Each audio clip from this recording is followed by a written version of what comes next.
Thanks. You can pay me later, split it. Yeah, Split it later. Just wondering what your email follow-up sequences kind of look like, how you kind of tailored. Yeah, whole different topic. Stayed away from email.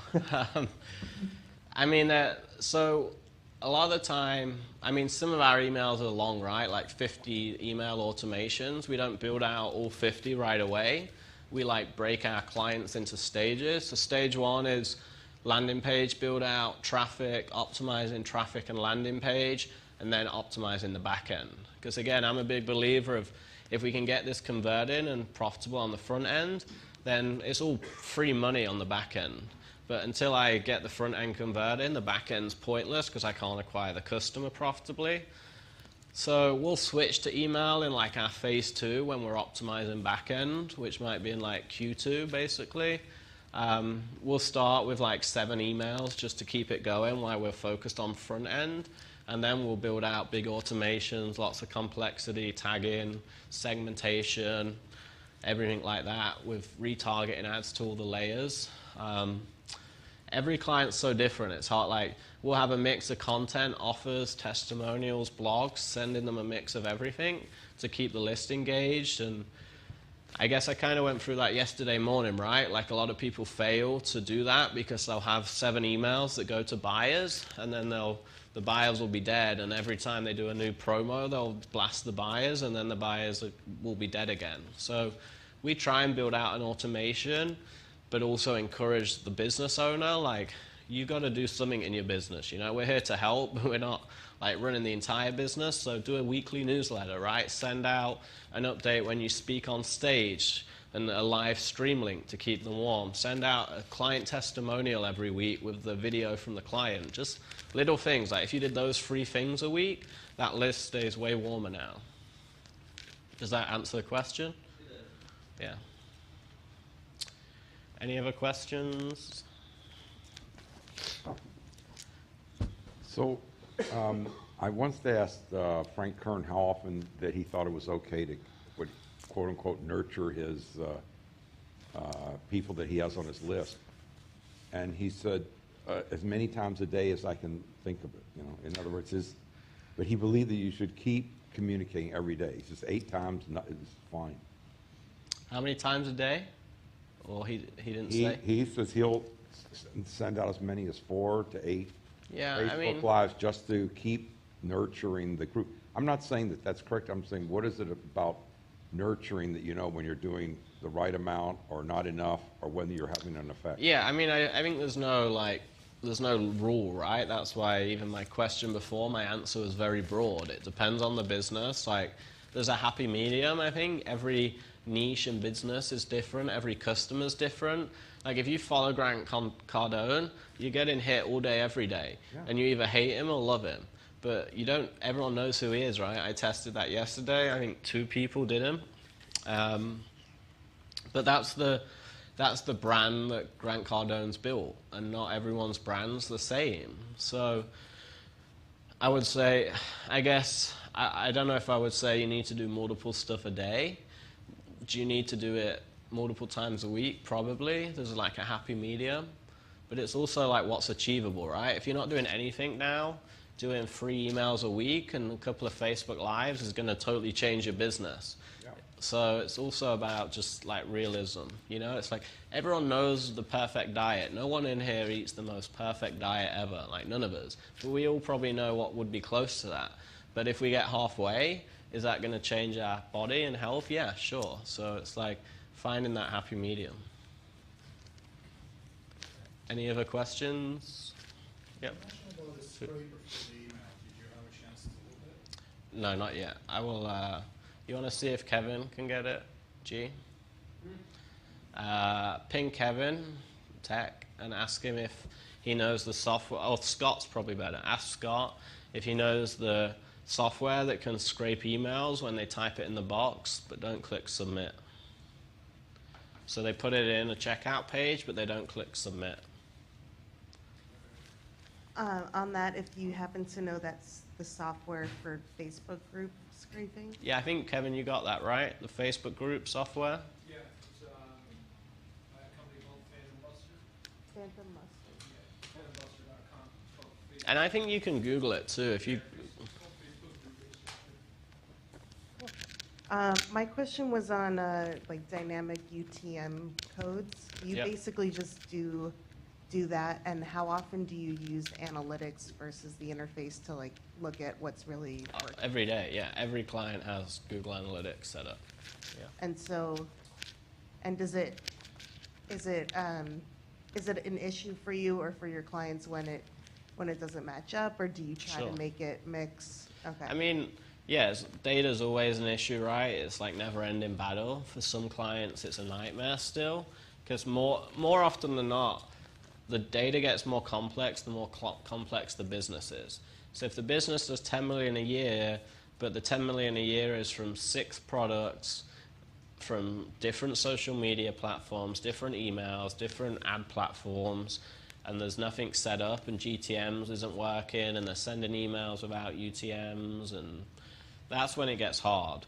If we're running one offer in our own funnel and they're not sending anyone to it, and it's all tracked, it's very easy. So, yeah, I mean, it's like some of it's, I've worked with 9-figure companies with a whole data team, and their data's still not right. So some of it is like, it's an ongoing battle. It's not like we do our best, but it's not always guaranteed, because I know teams that have full-time teams that can't even get it right.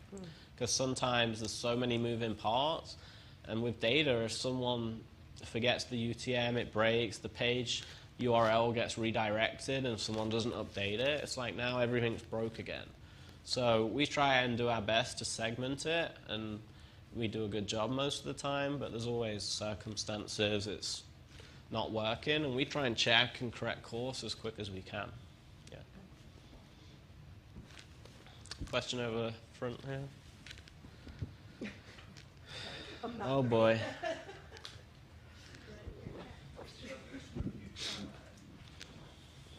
What was that? Definition of UTM. So it's basically when you're like setting up a Google ad, a Facebook ad, you can put in a tracking snippet. So it might be equals Google or equals Facebook. And then when you put it into in Google Analytics, it will now track for you. So you can go into Google Analytics and you'll see everything. So it's just like a unique tracking link, basically. So you have like all your things that go out in an email, all those links would have one specific UTM Yeah. field. So now you can say those resulted in this traffic. I can see they went to this page. It's very hard because if you go and post on social and you don't use a UTM, now you become an unknown traffic source. And then Jay Abraham reposts it for you, and then Jay Abraham does a live, and then Tony does a live, and Dave Asprey posts, email blasts it without your UTM. And now all of a sudden, nothing's being tracked except my ads. It's like, you know, and then you get up in a big mess. The email scraping thing you're talking about, not the Facebook one, but the Yeah. what are you doing? Are you just using that to create audiences? Yeah. Okay. Yeah. Because you can't email. Legally, yeah, you can't email them. Okay. Just want to make sure that's what we're talking about. Yeah. Any other questions? Yeah.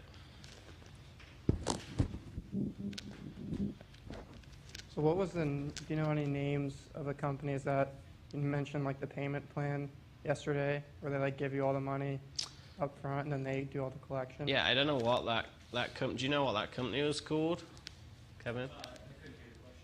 So payment plan companies, is this for low ticket or high ticket? Because they're different. Yeah, low I can check which company we use and send it you. Yeah, that'd be good. Yeah, just ping me and I'll send it you. Question at the back.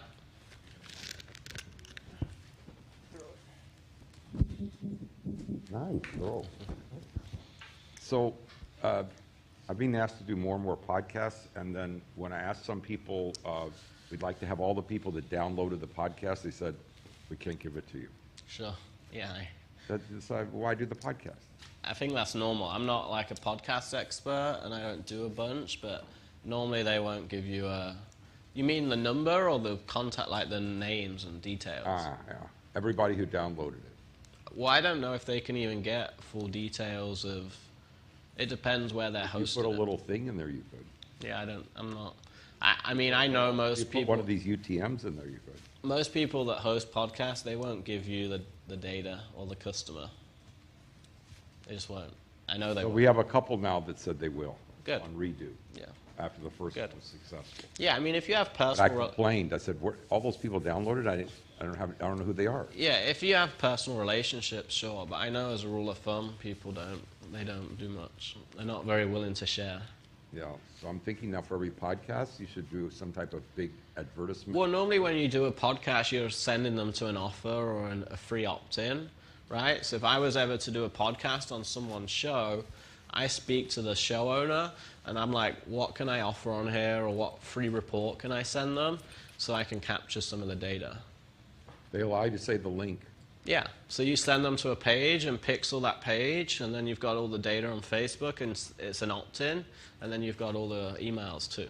But they'd have to listen through, unless you seed every 15 minutes. Yeah, I would say I want to put it in, I'll talk about, if I'm talking about this 7 ways to scale your Facebook ads, and I'm like, 5 minutes into the show, and I ask the person first, if I'm really bothered by it, I'll say, like, I'm going to tell you briefly the 7 ways, but I spoke to Jeff, the Jeff that's hosting, and he said I could give you guys a free download if you want that. The link will be in the show notes, and you can grab that.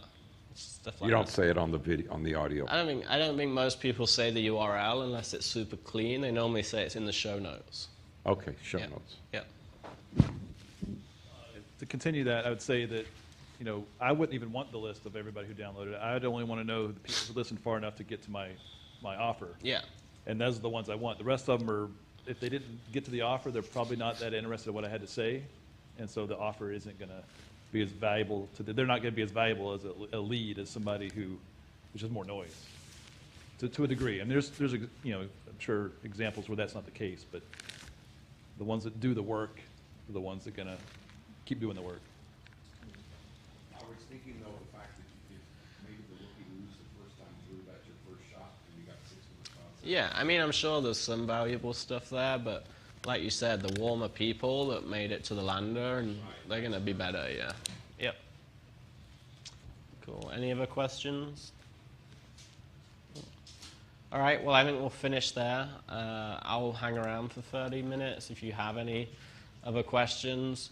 I think the slides will get sent out, and I'll probably just add to the end of the slide, like one of the slides, or I'll have DM email you guys any of the other links and like docs. Like I need to get client permission for some of the landing page stuff and ads, but we'll work on that this week when we have client calls.